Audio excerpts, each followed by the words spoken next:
jërë ngeen jëf mbokk di ko ñu ni bëgg na sell Sud FM seen rajo 98.5 ñu koy defee yéen rek chaque dimanche bu 11h jotee jàpp midi seen émission jano bi te ji nag ñu fas yéene fay dalal ki nga xam ne moom moo nekk Idrissa Diallo nekk maire Dalifort bokk tamit ci taxawu Sénégal moom sax mooy toppatoo lépp lu jëm ci wàllu parrainage bi Idrissa Sud FM am mbégte gu rëy di la nuyu di la dalal jàmm. maa leen di nuyu seen auditeurs yëpp di nuyu Sénégal yëpp parce que Sud FM Sénégal yëpp a koy déglu di lay nuyu Asmalik def naa c'est la première fois mu ñëw sa émission. mais jano bi c'est ma deuxième fois nag parce que yàgg na nag. yàgg na voilà. waaw actualité forte moom moo jëm ci mbirum Khalifa Sall yow yaay toppatoo lépp loo xam ne moo jëm ci wàllu parrainage bi yéen ngeen génne wax ay xibaar fan yi wax ne dañ ko war a àtte wax ci wàllu cassation de 24 Idrissa est-ce que xibaar boobu da ngeen ko fort ci yow bëri da ngeen ko dëggal bala. waaw dañu ne woon fii bi début décembre loolu la ñu waxoon que dañu fas yéene atti Khalifa Sall. donc mu nekkoon li nga xam ne ay xibaar yu ñuy jot la yu ñu jaaxal aussi parce que du question boobu ñu attee Khalifa mais c'est la première fois mu may dégg ñu def procédure judiciaire bi yëpp de bout en bout en un an dem première instance appel cassation donc ça fait mel ni benn acharnement moo tax ñu koy wax. waxuñu Khalifa kenn du ko jugé mais dafa am droit à la défense. et droit à un procès équitable. procès équitable tey soo demee cour suprême en cassation dafa bëri ay dossiers. kenn du leen laal appel tamit c'est pareil dafa bëri ay dossiers mais benn nit lañu jël signalé ko ne kii il faut ñu écarter ko. mais xanaa ñu bëgg ñu gaaw ko àtte comme ça bu gindee ko. non du question gaaw àtte pour ñu gindee loolu laay wax c'est-à-dire que acharnement bi dafa rafetul. am na ñoom non am na seen kilifa yu wax dëmb dans la presse. naan suñu daanu règlement de compte daf fi bëri. parce que ñoo xam ne li ñuy def nii kenn du ko def. parce que soo ko defee nii day fayu su la jekkoo donc y a des choses yoo xam ne dafa rafetul ci réew. justice la ñoom nañu le temps de la justice n'est pas le temps de la politique mais tey moom temps de la justice dafa jaxasoo temps de la politique que c'est politique bi mooy déterminer pas wu justice bi c'est ça qui n'est pas bon Khalifa ñu attee ko moo ñu gënal mais lépp leer ñu xam nan la demee. mais puisque ñoo xam ne politique la gis na en cour d'appel bu CEDEAO waxee mais président kii cour bi dafa noonu sax moom buñ ko affaire CEDEAO parce que dañuy perturbé woon xalaatuñu woon CEDEAO intervenir instant boobu ñi dem defaraat sànni affaire bi yëpp ne dañuy fay li nañ def li dafa rafetul Khalifa sénégalais la Khalifa du seen noonu Khalifa du kii mais dafa am ambition Khalifa lenn rek mooy photom Sénégal mooy dafa bëgg a nekk président dafa bëgg a faj aaju Sénégalais yi. mais yaa ngi wax léegi ne dañ ko yàkkam est-ce que yàkkam boobu pour yéen c'est une façon pour ñu génne ko ci course présidentielle bi. waaw parce que ñoom ñu ko jàngatee yéen. non ñoom ni ñu ko jëlee. parce que soo déggee président de la République moom ci boppam. muy wax pour ñu gracier Khalifa ak Karim lapsus bu garaaw la c'est-à-dire que moom pour moom condamné na ko par écarté na ko alors que affaire mu ngi en justice foofu ngay xam ne ni déjà ñoom fu ñu jëm parce que. daf ñu bëgg benn démarche mooy que Khalifa mii bu mu nekk candidat bu mu fi taxaw bu naan candidat la président su demee ba toog France naan woy Khalifa ak Karim mën naa leen gracier ça après élection mën nañ ko xoolaat mais da ngay gracier ki nga xam ne dañ ko condamné Sénégalais xanaa gis ñu lapsus bu garaaw boobu donc président xel la moo wax instant boobu ak xolam mais waxuloon ci li nga xam ne moo am dafa juumoon yaakaar loolu am na ba pare. mais yéen loolu am yëpp ngeen jàpp ne Khalifa Sall moo seen candidat lu tax ngeen di nga baal ma ci wax ji entêté wu def Khalifa Sall candidat te yaa ngi wax léegi ne pratiquement c'est déjà buñ diiree ci li nga xam ne moom la kilifa yi wax Macky Sall waxoon tamit dafa mel ni c'est déjà acté pour lui. non c'est pas acté ñoom dañuy juumu si. yaakaar ni si defee cassation rek day jeex. du jeex am na yeneen procédure rek ci ginnaaw donc procédure ak ñu ko gaawal mën nañ dem ba fin février acté bi du jeex. te fin février su dee conseil constitutionnel moom tamit deful même chose par parlo Khalifa Sall day am tous ses droits te fii gisuma fenn fu ñu ko dàq ci loi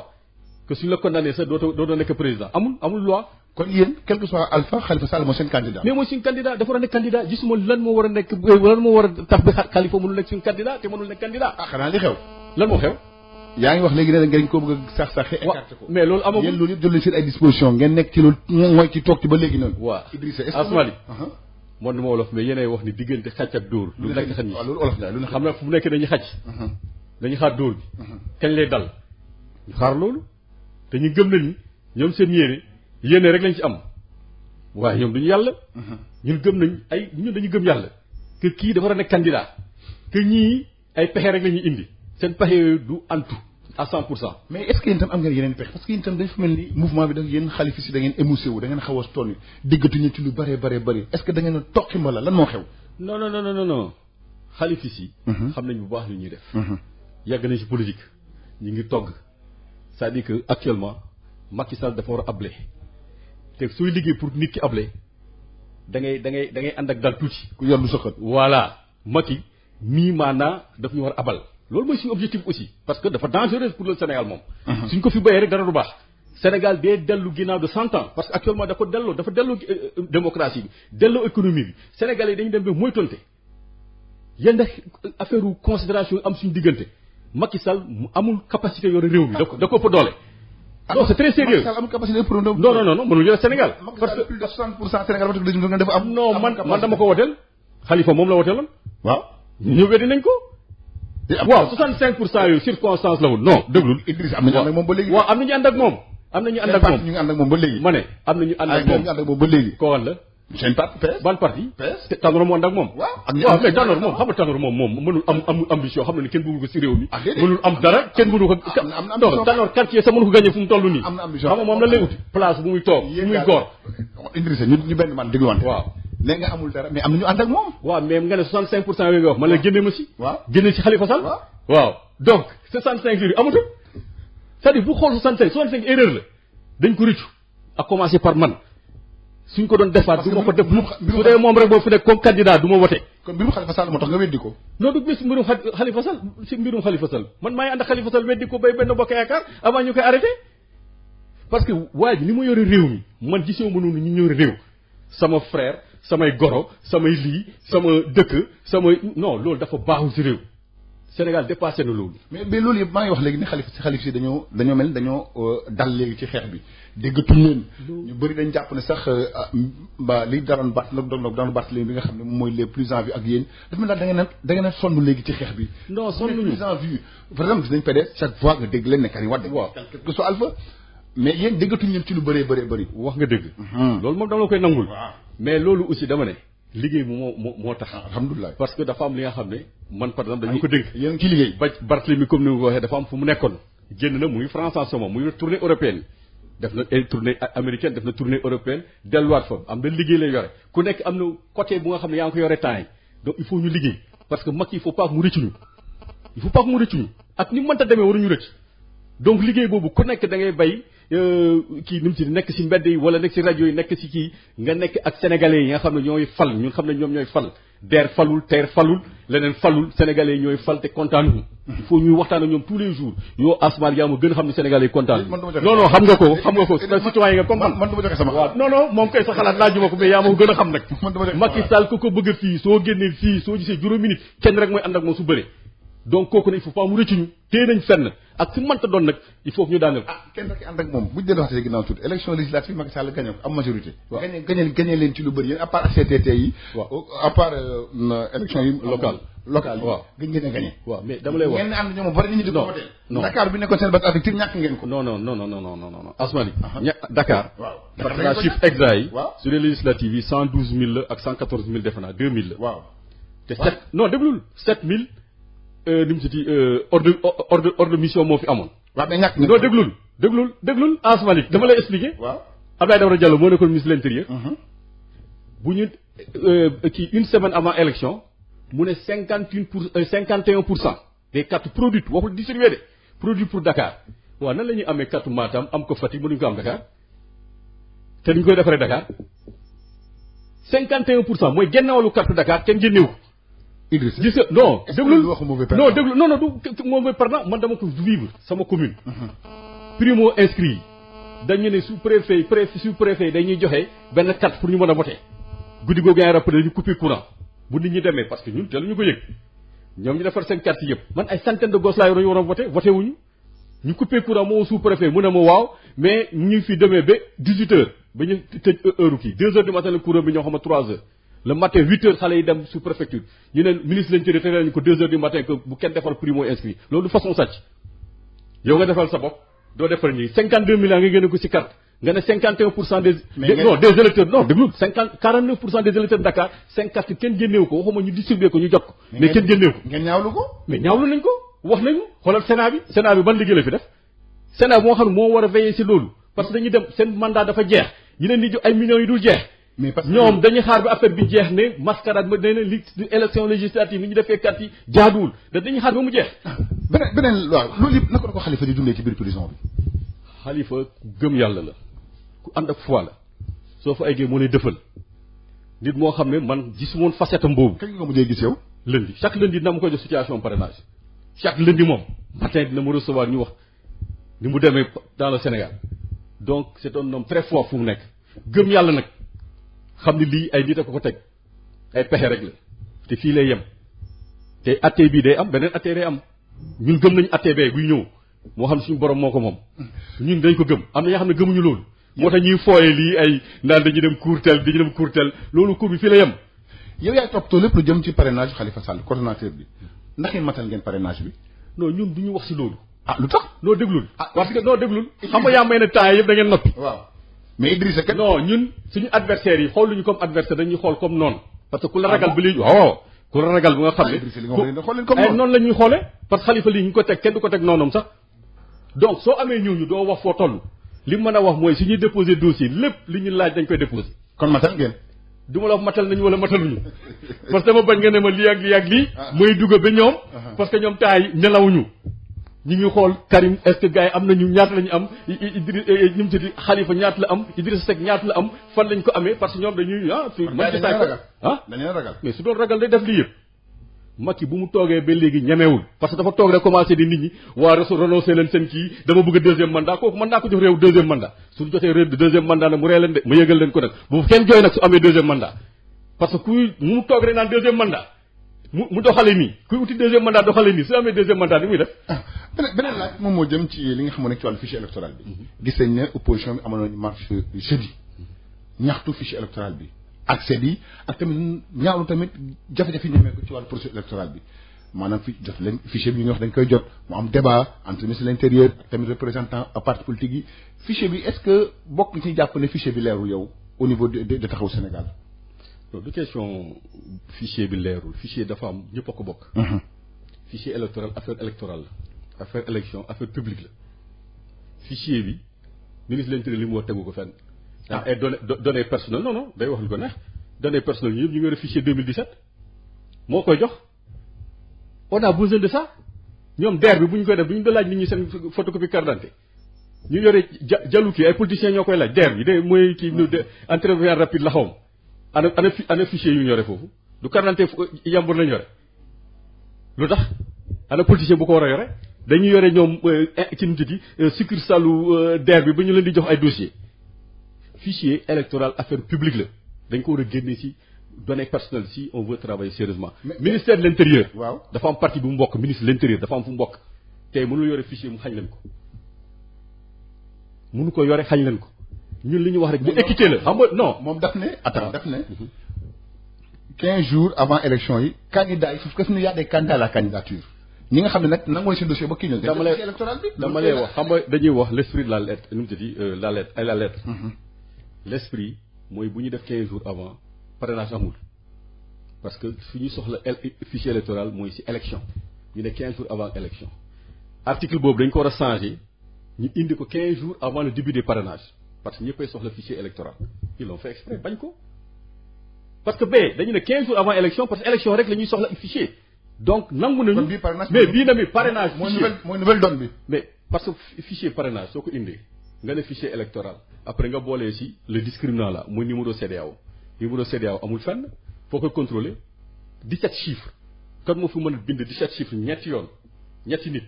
te doone doo jum ci benn chiffre numéro téléphone sax léeg-léeg soo koy jël nga intervertir deux chiffres ñun li ñu soxla rek ñu defal ñu fichier ñuy contrôler est-ce que li ñu jox ni baax na li ñu saisir baax na bañ nañ ko fichier bi aussi wóoluwuma ko man parce que Samuel Sarr li mu wax ñetti fichier am na man du ma ko weddi. Idrissa nag léegi su leen gaa toll na koo xam ne kenn mëntu fee sàcc élection. déglu non man waxu ma sàcc de. xam nga wax naa la beneen sàcc moo xam ne kenn jotul carte. Sénégal rek lu mu sàmm. 50% des électeurs amuñu carte dem ci loolu sàcc bu ko ëpp amul. moo fi ne kenn du sàcc élection. su ñu jëlee benn centre de vote ma jël par exemple école Dalifort ñu ne Idrissa Diallo foofu lay voté bureau numéro 4 ñu yóbbu ko bureau numéro 8 ñu jaxasee yeneen kii ma ñëw ci suba ma ñibbi loolu du sàcc. du sàcc nga xam ne dañuy taxaw ci urne nii naan dañuy def bourrage bu non façon boobu amul pourquoi mën a ñetti fichier d'accord naa li ma la wax nii léegi da ngay gis ni moo xam ne yor nga sa carte d'électeur carte d'électeur nag li fa nekk yëpp si fichier la jógee ñu ne yow yaa bureau bi numéro 4 tous les jours yaa ngi koy gis. waaw centre numéro centre école 1 wala école Dalifort xaw ma école na laa ko waxee nga dem jour élection ñu ne non nekkoo si bureau bi après ñu ne yaa ngi bureau numéro 8 kooku beneen fichier moo ko édité parce que c'est le même fichier bureau numéro 4 lay génnee xam nga yaa ngi comprendre li may wax. donc li ñuy wax ni di koy jéem a soofantal c'est du vrai information bu nekk dans un fichier kenn du ko altéré wala mu nekk ay cuune ñu def la fichier boobu yow su la joxee carte moo xam ne moo lay yóbbu sa bureau de vote mu nekk bureau numéro 4 waruñu génnee benn bordereau moo xam ne bureau numéro 8 moo fay nekk wala 10 dafa am beneen fichier bu nga xam ne jël nañ ko ils n'ont pas le temps dindiwaat ko au niveau là bu nekk muy continuer di tourner. et yéen ci loolu ngeen bëgg dem élection. pourquoi pas dem nañ fi 2017 si conditions yi gën a garaaw. am ngeen combat bu leen non parce que Sénat moo liggéeyul xam nga fii Sénégal dañu am ay kuréel Sénat ñoom ñëpp dañuy dem retraite parce que seen mandat dafa jeex di leen ay millions yi dul jeex ñu toog rek xam nga Sénégal fii gars yi ni ñu bëggee xaalis wala ñu ne ñun su mandat jeex nañ ñu liggéey fi parce que ñoom ñoo war a veiller si véracité fichier bi si exactitude bi ak accès égal bi ak contrôle mais Sénat donc fi dëkk dañuy jékki-jékki rek benn rapport tout est conforme ay kii yooyu ñoom lu ñuy wax man d'accorduma ak ñoom parce que ñoom ñu ngi trahir Sénégal. mais léegi yow lépp am na est-ce que vous êtes prêt à aller aux élections dans ces conditions là. ma ne dem élection ñu ngi pexe yi sa dafa am kuréel bu nga xam ne teg nañ ko ak Mame Madama Gueye pexe yi ñu lay wax nii yëpp. ñu si liggéey maanaam plateforme bi. plateforme bi parce que plateforme boobu lépp luy sàcc. lépp si seen pexe. waaw parce que ay nit lañu dañuy réfléchir ñu réfléchir nañ si risques yi am mën a am élection yëpp façon sàcc bu ñu mën a def ay nit lañu comme ñoom. am nañu ay borom xam-xam comme ñoom ñu ngi toog nag ay pexe nañ dóorante fii si fichier bi day jaar yoon wala ñu bloqué yëpp. ah mën ngeen ko bloqué yéen. pourquoi pas ñun ñu nekk majorité dans ce pays là mënuñu bloqué. comment ngeen majorité Idriss. waaye Macky kan moo ànd ak moom da nga ko gis muy commencé raar xaaral bi janvier jot bi gars yi commencé daw di démissionné si parti ah moom am ay règlement yéen ni ngeen bokkaloon taxawu Sénégal yëpp genn waa gi dem nañ ànd ak moom bi. ban taxawu Sénégal. taxawu Dakar bi ngeen def élection. taxawu Dakar kan moo ànd ak moom. élection maire yi. mais kan moo ànd ak moom non. bañ a tudd taxawu Sénégal. waaw taxawu Sénégal. taxawu Dakar. non taxaw Dakar. taxaw ci élection législative. taxaw Dakar. ñu ci bëri ànd nañoo moom. am na ay maires yoo xam ne ñaata maire ànd ak moom. non am na ay maires yoo xam ne dañu dellu benn bokk yaakaar dañu dem benn bokk yaakaar. waaw. am na ay maires yoo xam ne ñu ak moom mais maire la. yow dañu fi des yow la. waaw mais non maire la man. mbeng tey xoolal tey su ma fi jógoon ñu ne Dalifort dem na si Macky dañ koy nax. ak Barthélémy Dias. waaw mais ma ne ma ne day fi des. waaw ma ne. gars yi beneen topp nañ ko. ma ne su ma demoon yaakaar ne Dalifort dafa dem sama militant yi mu àndal Dalifort dañuy dem damay nax sama bopp ndax peut-être que du man maa tax ñu ñëw peut-être Khalifa moo tax ñu ñëw wala dañu bëgg politique wala dañu contre Macky yow soo jógee da yaakaar ni yow yaa tax ñi ñëpp taxaw fii da ngay nax sa bopp ku dem mais bàyyil bu ñu wote waat rek am na yoo xam ne ñu fàttewul leen fal te yeneen wax ne aussi ku fàtte leen fal sa folle ku yomb. waaw voilà dañu xaar rek xam nga élection locale yi dans un an. di fàttali suñu gante mooy Idrissa Diallo nekk maire Dalifort nekk tamit kuy topp wàllu parrainage bi coordination parrainage ci coalition taxawu Sénégal wax nañ ci li nga xam moom moo jëm ci wàllu fichier bi ci marche bi amoon ci ku opposition bi dañ ne woon su Khalifa Sall ak Karim Wade nekkul candidat ngeen bloqué élection yi maanaam ñoom il faut ñu nekk candidat te ñoom ñu ngi ci ay guuta ci ay jafe-jafe sur le plan judiciaire. xam nga maa leen ne léegi sàcc yi ñu war a indi mooy écarter ay candidats façon sàcc la aussi maa moo yore justice ma taxaw ma ne Karim Wade déglul Karim man mosuma ànd ak moom. mais li ma doon nit ñi bu ñu ko yóbboo créé ba léegi am na benn rajo bu jour bu ñu koy condamné dañ ma oo ma ne du ma si réagir parce que comprendre moo façon justice bi parce que Karim bu mu nekkee bu mu fi nekkoon ak kii baayam Ablaye Wade kenn tuddul alalu Karim dañu doon ne annonce yi ay kii yooyu bu nga dëgg ñu tudd annonce yi ñun ñu nekkoon opposition ñu ñëpp annonce yi dañ koy audité annonce yi lii lañ koy def sénégalais c'est pas normal kenn condamné ko si affaire ministère ni mu ko yore kenn waxul affaire annonce yi ñu ne mooy am na ñoo xam ne dañu ne enrichissement illicite. waaw mais am na ñoo xam ne dañu yor ay milliards nee na Abdoulaye moo leen ko may waaye Karim nee na bàyyi su dee ne bàyyi moo ko may pourquoi pas donc loolu façon justice la xam ne dafa normalul amul kenn koy nangu même dans le camp de l'APR ñu bëri nanguwuñu ko parce que justice boobu soo ko fi tegee ñu dugal ñëpp kaso man su ma nekkee tey suba président moo bëgg dugal ku nekk kaso mu dugal la donc il faudrait que ñu comprendre Khalifa Sall aussi li ñu ko def naan Macky ne ooy nee na c'est de la pratique il n'a jamais nié mais quand même le droit ses origines c'est où c'est la coutume pratique day indi droit. waaye day nekk nañ non déglul non non dara fekk la di nga bëgg. non dama ne moom ni mu ko waxee. c'est très léger le règlement de compte la parce que nit soo nekk ci jafe-jafe nga woo nit mu jàppale la te nga xam ne ci kees boobu moo tax nga koy woo soo ñëwee nga ne ko woo ko ne ko dama bëgg renoncer sa ambition man ma jàppale la ville Dakar àndul ak yow nga def deuxième fois àndul ak yow rek nga ne moo kii may indi ak 3 sa day ñàkk ville Dakar ñàkk ko nga ne léegi day uti yeneen pexe loolu moo normalul moo tax ma ne mënul yore réew soo ko yore da ngay jël hauteur et petit règlement de compte kenn du ko def. gis nañ tamit ne léegi ci wàllu boobu ba tey ci wàllu parrainage wax na ne doo ci wax li nga xam ne fan ngeen toll ci wàllu liggéey parce que da ngay bañ ñu gars yi court-circuité. non dañuy bëgg a xam fan nga gën a am doole. c'est-à-dire que ñoom dañuy dem rek di jéem a xool kan la ñuy jënd fii et tout ñun jëluñu DER jëluñu fichier am na ñoo xam ne dañu toog ay fichier la ñuy jël nag diggaay ay mais nan la nit di jógee ñu ne déwén département nga am fa 80 000 parrain dafa mën a nekk. Thierno bëgg wax na conférence presque loolu xel. mais non ñu ne kii Podor xaw ma kii presse laa ko dégg de Abdoulaye Diallo indi 80 000 parrain. Thierno bokkum ci point de presse nee na. waaw toog benn jour am yenn limite ci parrainage xel mënu koo nangu. waaw non mënu nekk sax Sénégalais du ñu parrainé sax li ñuy parrainé xam nañ ko ñun dugg nañu ay kër nit ñi ñoo ñuy ut si ñun utiwuñu kenn joxuñu kenn dërëm man booy dañuy ñëw ne ma 5000 francs yi ñu ngeen joxe 10 000 francs la ñuy dégg ma ne du fii tam leen di indiqué fan la ñu war a dem pour loolu ñun ku gëm suñu candidat bu ko bëgg mu nekk candidat ñun loo kooku la ñu bëgg mu parrainé te Sénégal fii foo jël fépp parrainé nañ ko. Idrissa beneen laaj tey moom moo jëm ci prolifération candidat yi. rien que candidat à la candidature toll nañ ci 100 ak lu topp. ci pour un petit pays comme la démocratie comme le Sénégal du moins boo xam ne matul sax 20 millions d'habitants naka gisee prolifération candidature yu bëri yooyu noonu. non amul. non candidat à la candidature. non moom laa lay wax candidat à la candidature amuloon c'est que gouvernement bi dafa laaj parce que ministre de l'intérieur. yow lu ñu wax non déglu ministre de l'intérieur dafa def aju fu cuune waxul ba de condition mu ne ñi soxla jël dossier da ngay ñëw ministère de l'intérieur am na ñi nga xam ne dañu bëgg a xam lan moo ci nekk su dee loolu la ñuy compter comme candidature ma ne il trompe le peuple ñu fa ñëw man maa ngi woon foofu tey jour boobu ni ñu ko defee am nañ ko ñu koy kaas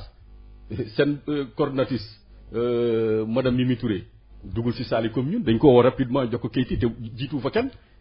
c'est pas sérieux dafa am même si statut que tout le monde démocratie mooy que ku nekk nga bay ko mu uti ci ay sénégalais pourquoi ñoom ñu war filtrer Sénégal dafa mos a dëgg 20 candidats présidentiels dafa mos a am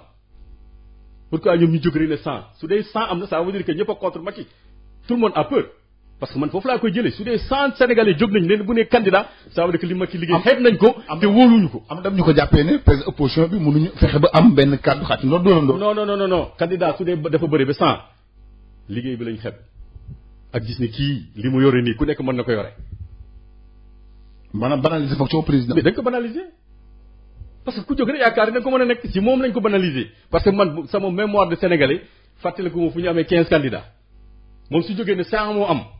moom moo banaliser fonction bi moo tax ma ne la su fi yàggee du baax si ñun donc 100 yooyu dañuy ñëw pour ci dossier rek mais est-ce que dëgg dañu gars yi parrainé 100 ñu ngi parrainé non xam nga politicien la du bëgg a dem ab bopp dossier feneen même su dul nekk candidat day dem en tant que parti en tant que entité en tant que mouvement mu ne naa dem xool li ñuy joxe ministère de l'intérieur moo xam de quoi il s'agit plutôt que may dem ci sama collègue bi fee ne ko dama photocopie moo xool lan la leen jox mais su waxoon ni parti wala candidat xaw ma lan wala mu def ay conditions que ñooñu nañu jël ci pièces yi mais ñoom aussi dañu bëggoon nit ñi bëre ne Sénégalais yi seen suñu parrainage bi am nañu ci dëgg c'est des gens qui dirigent comme ça di fooyee xelu nit ñi loolu la ñu bëggoon atteindre mais parrainage bi c'est ñu am enfin amuñu problème parrainage. ah yéen amuñu problème parrainage mais dama ne du yoon teguñu ko fenn. mais parce que sooy parrainer da nga koy jox nit ki matuwaay yëpp mais parrainer pour dax ay nit naan après dañ leen di xaar conseil constitutionnel ku njëkk a ñëw ku fa jiitu dañ leen non benn bokk yaakaar seen candidat moo njëkk a ñëw foofu nga loolu ngay dégg foofu. après ngeen nangu ko yéen. mais si la justice est avec ñoom c'est de payer malade parce que su ñu demee ba léegi juge yi c'est-à-dire que juridiction yi mënuñu nekk à l'écart dañ fay def xoolal mais ñu ne conseil constitutionnel pourquoi ñu def leen âge bi 68 ans retraite te docteur médecin mënu ko am médecin bi jàngale les bac plus 15 di commencer liggéey à 35 ans muy dem ba 60 ans nga ne ko mën a retraite un juge moo xam ne bac plus 6 la fi def jënd fii ENA mu ñëw taw parce que war a régler sa problème muy ko 68 ans professeur d'université bi yóbboo ko 68 ans moo day jàng bi sore fu mu koy soxla fa la at âge bi jox mais puisque kii moo lay toppatoo sa mandat kii moo lay toppatoo sa nguur ñoom ngay yokkal moo tax kii mënul yore réew mi. est-ce que te juge aussi il faut que ñoom aussi ñu xam ne ay sénégalais la comme ñun ils n'ont pas le droit nag di trahir le peuple. waaw est-ce que taxawu Sénégal am na doole feneen fu dul Dakar. taxawu Sénégal bay rek bu mu jot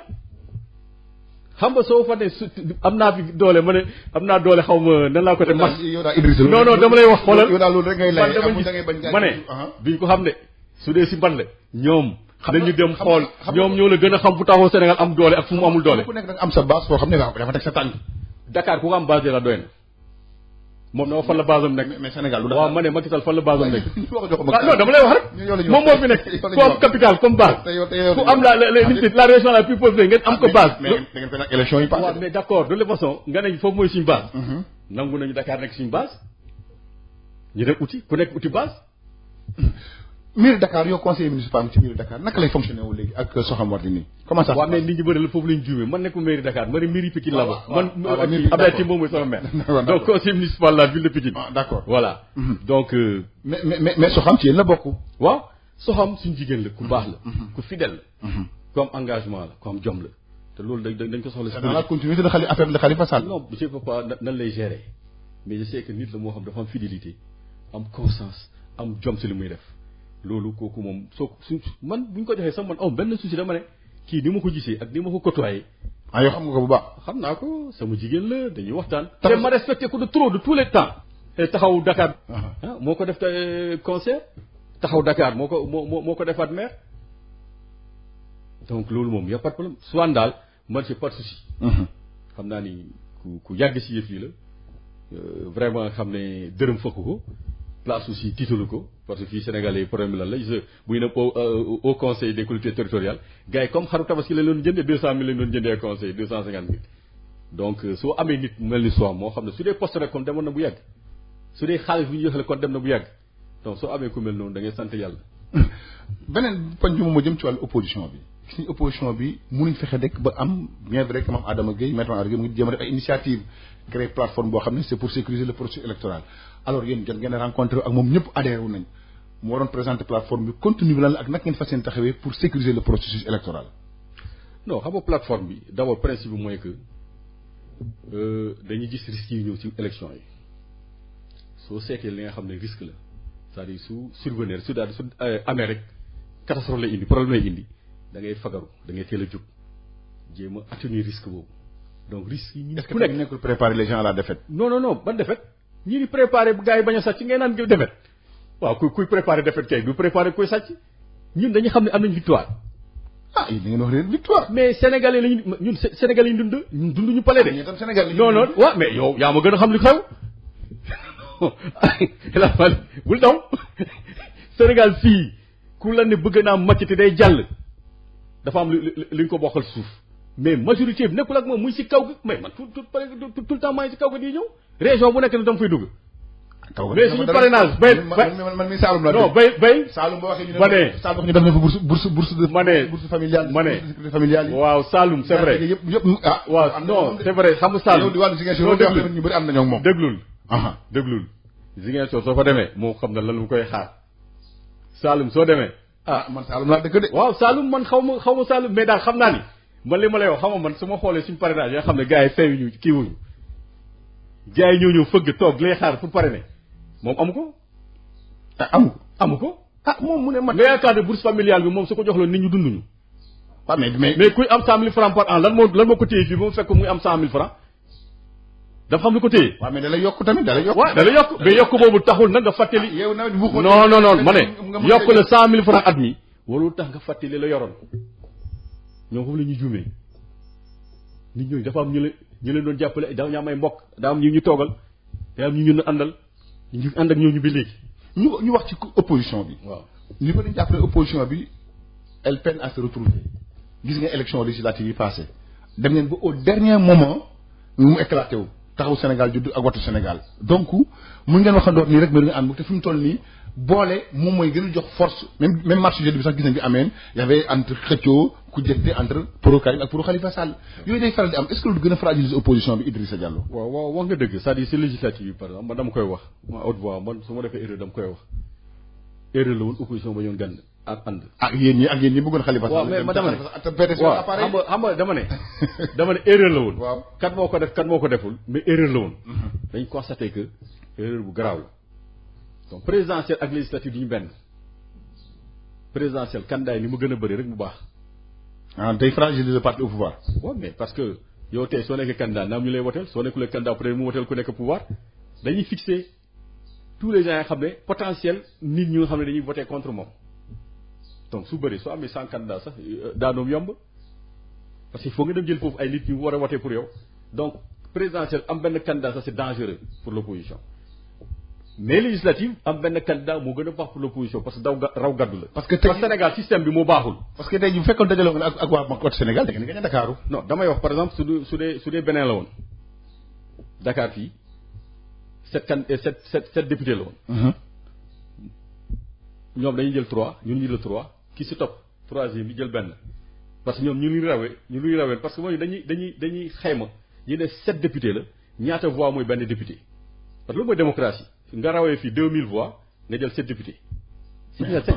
non système baaxul. parce que raw gàddu la Idriss. non ma ne baaxul sax parce que réew yëpp bay nañ ko fii la am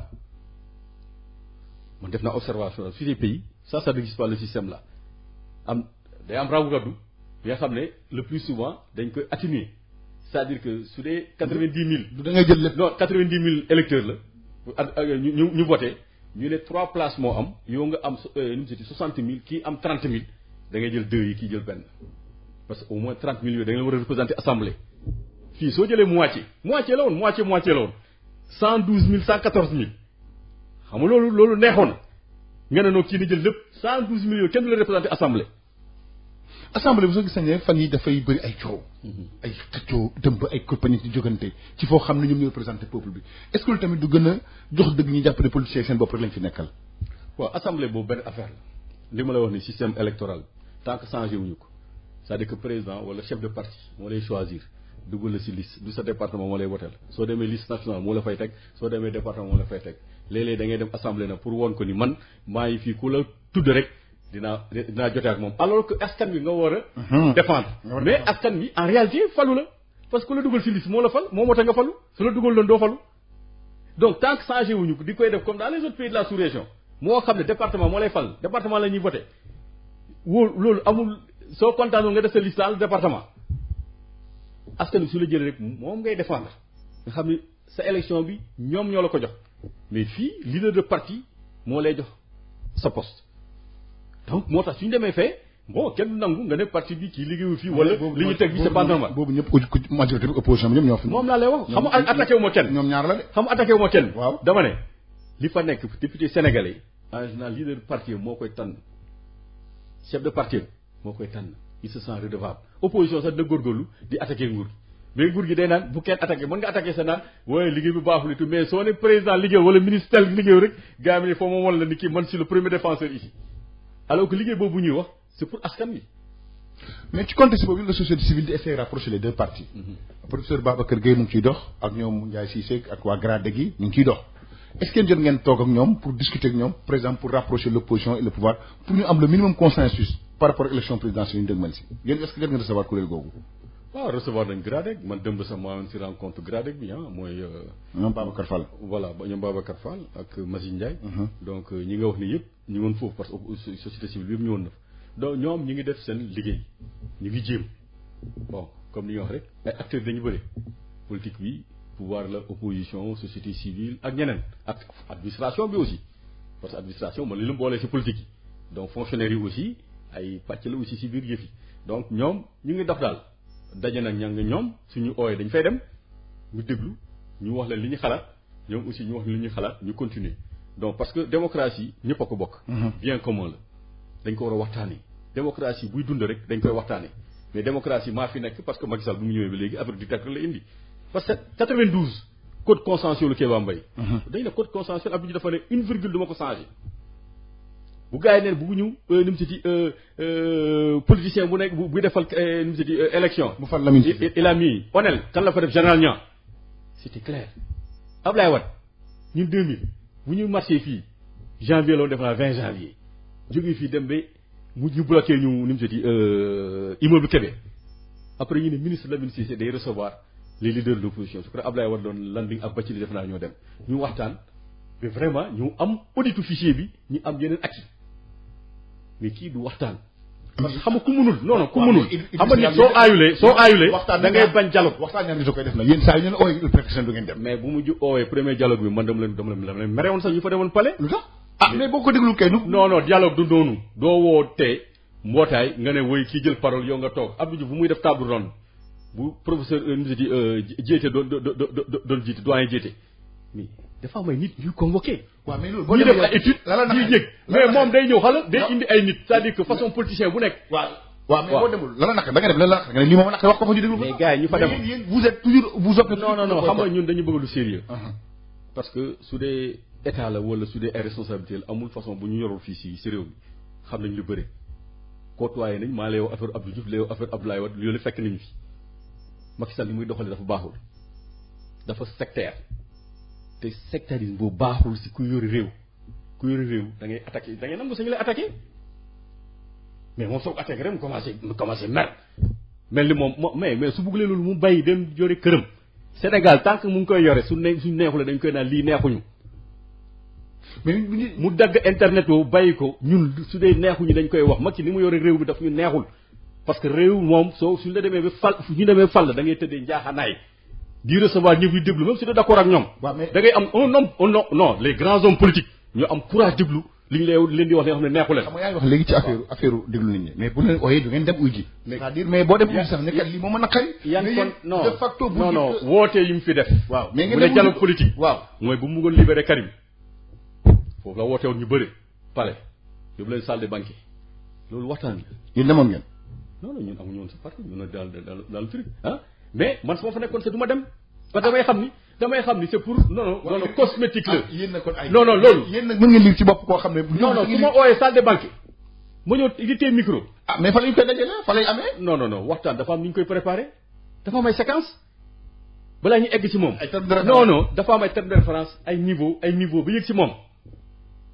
xam ne dañuy segg parti yu bëri ñu dem ba ñu am ay groupe yu constitué ci biir ñu délégué ay nit ñu dem ba ñu war a toog ak kilifa réew parce que njiitu réew c'est pas aussi n'importe qui indi mbooloo mi yëpp taxaw nga ne dañuy waxtaan soo jëlee micro balaa ngay koy jotaat doo ko jotaat keneen mooy waxaat ba mu jeex moom mu wax mu jeex loolu di waxtaan je regrette man kat dama gis yéen saa yi ñeen ooyee muy Aly Ngouille Ndiaye lu ngeen mën ci wax rek ngeen ne non Aly Ngouille Ndiaye moom bu mu ñëwee ministère ba léegi moom dafa yaakaar ni moom moo gën a yeewu sénégalais yi moo gën a jàng sénégalais yi moo ëpp fit sénégalais yi loolu moo baaxul Aly Ngouille Ndiaye mu woon si genre société civile dañ ko doon suivre position yi mu amoon ak li mu am ren bu benn man loolu façon sénégalais yi dama koy moytu parce que nit da ngay nekk constant ñu lay dëgg si lii ngay dem waxuma nag mu nekk opposant dañ ko jox ministère bu kii mais moom même su dee président bañ na moom rôle am mooy que moo ko ne président lii te président dégg ko non président da ko war a déglu parce que doo nekk ministre rek non man su ma nekk sa ministre léeg-léeg dama lay ñëw wax la ne attention situation bi li ñu ko étudier du noonu dañuy def nit yaakaar na loolu la ñuy def parce que président mënul xam li nekk si kii yëpp mais su dee ay ministres yi nga xam dañ ko ragal mënuñ ko xool sax dañuy sëggari naan nii réew mi du dem parce que ñu ne ñàngal la li mu bëgg rek la gars yi def xoolal ma le professeur là Ismaïla Madior da nga ko xamee yow léegi ak cofeel bu ñu amoon si moom suy wax léegi nii day mel ni nga xam ne dañ ko defal lavage de cerveau dañu ëlbati bopp bi moom ko li mu teg ci ay article ay charte la koy teg lan li muy wax waaye moom charte boppam la yore c'est-à-dire que xam nga charte droit xam nga droit dafa yomb waaw da ngay ñëw fii rek interprétation rek la day jéem a interpréter si ni mu ko neexee alors que waroon na bay nit ñi di interpréter moom loolu du loolu c'est pas parce que professeur de droit la gis nañu fi ay professeur de droit yu ko gën a tàng fuuf nekk fi garde des sceaux tey nag Aïssatou Madani Sy gis naa beneen professeur de droit nekkoon fi ministre xaw ma ne yore na garde des sceaux wala Moustapha Sonan ñoom ñoo dañuy teew effacé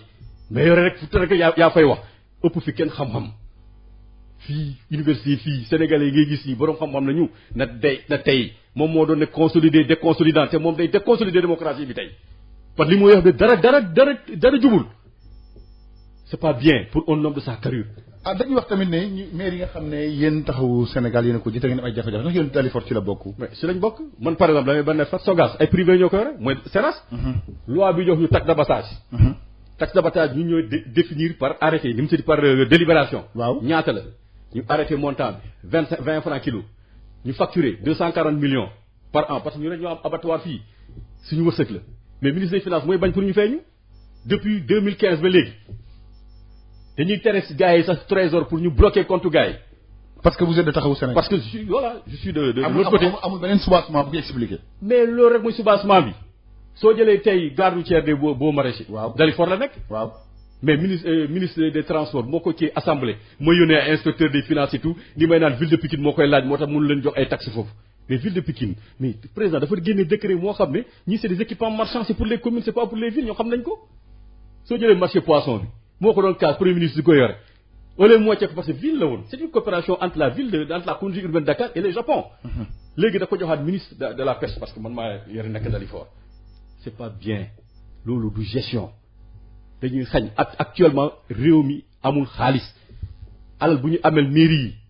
dañ ko téye. est-ce que mairie fonds yi yor jot ñu ko jot rek. jotuñu ko lu tax mais parce que kenn wàll ba jotuñu ko. mais yéen ngeen wax ko au niveau de l'AMS. non waaw AMS kan moo fa nekk rek président. ah waaw mais non kooku moo gën a yées nag. kooku Macky moo ko tane. mais Idrissa Diallo yéen a ko fal. non mairie ko fal. waaw mais fal nañ ko li dal Mago moo ko dal. waaw mais déet moom dañu amoon yaakaar. yéen kat. ñi ko waaw ñi ko fal nga bokk yow. non man. sama coalition fa la bokkoon ñu ànd ak moom. waaw mu consulter man non damay wax ni au moins il a eu la gentillesse sax woo ma ne ma dama bëgg lii ñu wax si mais yaakaar lañ ci amoon. mais kii ñoom Khalifa ñu arrêté ay kii est-ce que da ciy wax pourtant moom moo amee problème ci affaire association des maires ak les départements Khalifa waxoon na ci et il avait raison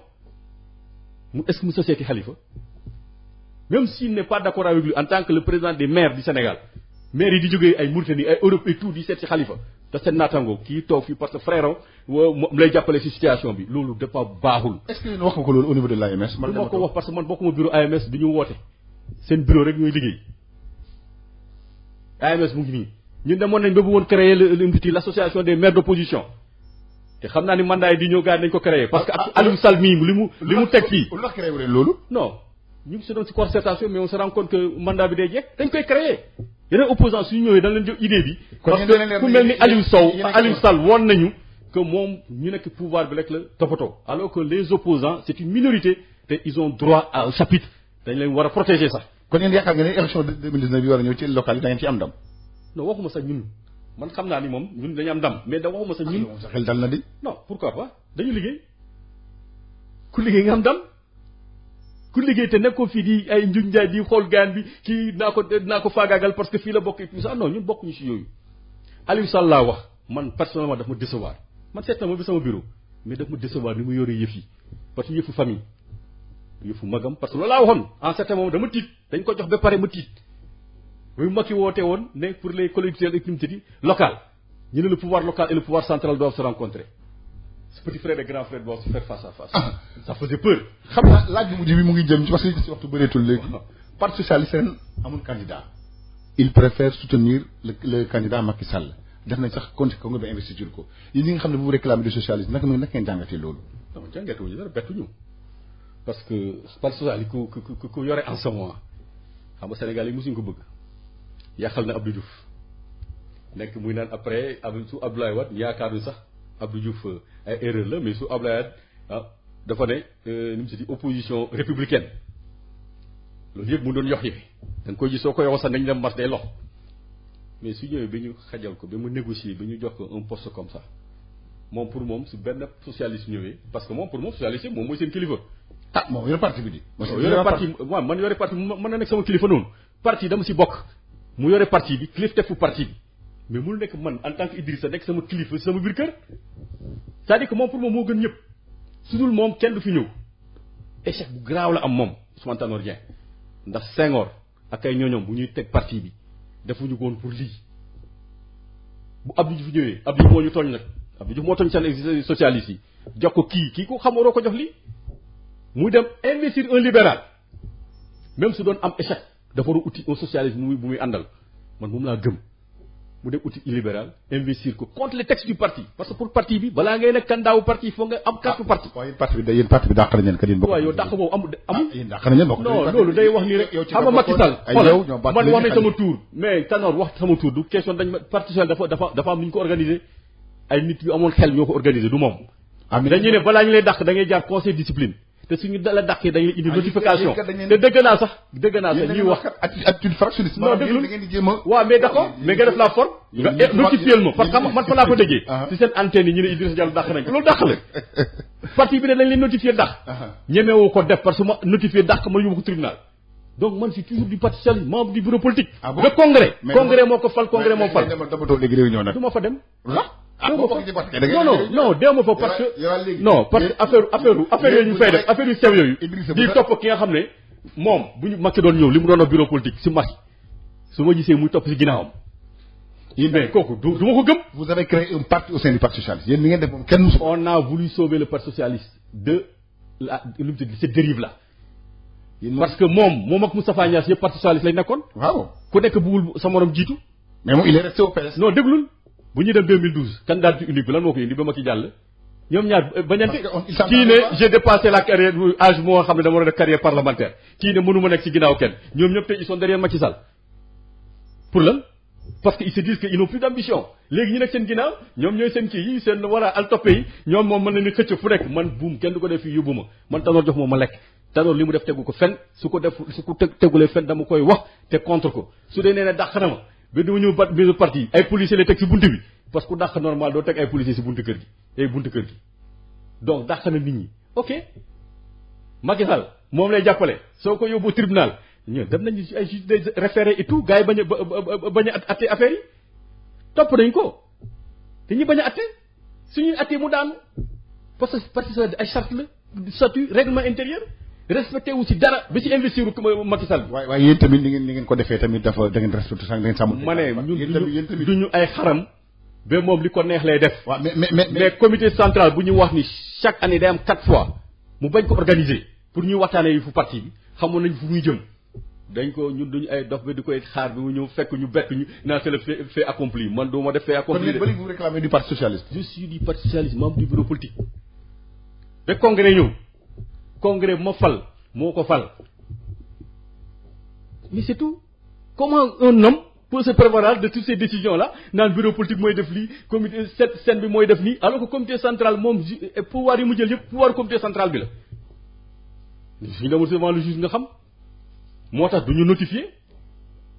du ñu nangu jugement bi am loolu moo fi am. voilà waxtu wi tëlle woon nag jeex na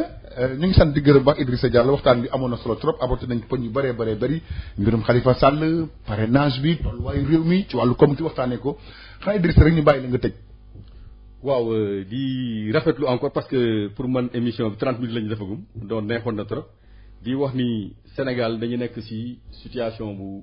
ci nem lañ koy célébrer yoon donc ñuy dem ci élection opposition bu ñu nekk Sénégal rek moo ñu ñor leneen ñor ñu mais li ñuy bañ naan Sénégal boo ñu ñor dañuy bay kenn di koy def yu fa moomeelu boppam. donc loolu jaral nañu façon xeex bu nekk parloo fii di xeexante biir Sénégalais yi ñun defuñu ko musuñu ko yëg ci ki fi nekk moo nekk ci loolu indi ay parrainage ñëpp gis nañu ñoom ni ñu koy defee jaarul yoon yaara conseil constitutionnel war a renvoyer seen parrain yëpp loolu yëpp ñu ngi noppi Sénégalais yi ñu noppi suñu jógee nag bu ñu naan non nañu xool Sénégal ñun ba léegi Sénégal la ñuy xool mais duñu nangu nag tëdd kii di koy def lu ko neex di ñuy dëgg ay jéggi di ñuy dëgg di dem duñu ko nangu donc candidature day am bu Khalifa Karim